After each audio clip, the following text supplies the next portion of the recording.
ఇలా ఎండలో నడిస్తే పిల్లలు పుడతారు. ఇంతకీ ఈ ఎండకి ఇన్ఫర్టిలిటీకి సంబంధం ఏంట్రా అనుకుంటున్నారా? ఏం లేదు, ఎండలో నుంచి వచ్చేది ఏంటి? Vitamin D.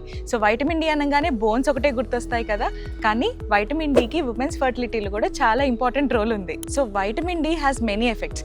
ఏంటంటే ఫస్ట్ నార్మల్గా ఓవ్యులేషన్ అవ్వడానికి, మెన్స్ట్రల్ ఇర్రెగ్యులారిటీస్ లేకుండా ఉండటానికి, పీసీఓఎస్, ఎండోమెట్రియోసిస్ లాంటివి రాకుండా ఉండటానికి, అంతేకాక మంచి ఎగ్ క్వాలిటీ, మంచి ఎంబ్రియో క్వాలిటీ. సో రిజల్ట్ ఏంటి? Healthier pregnancy.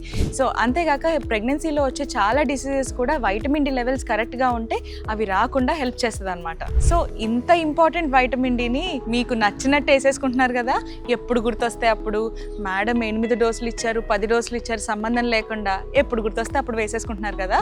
So that is wrong. So ఈ వైటమిన్ డి ఎలా తీసుకోవాలి అంటే ఫస్ట్ మీ లెవెల్స్ చెక్ చేసుకొని మీ ఫిజిషియన్ కానీ గైనకాలజిస్ట్ కానీ వాళ్ళకి అవి చూపించి వాళ్ళు ఎలా ప్రిస్క్రైబ్ చేస్తే అలా వేసుకోవాలి. అప్పుడే ఎఫెక్ట్ ఉంటుంది. అంతేగాని అప్పుడు గుర్తొచ్చినప్పుడు అప్పుడోసారి వేసుకుంటే ఉపయోగం ఉండదు. Okay, hope this video is helpful. Thank you.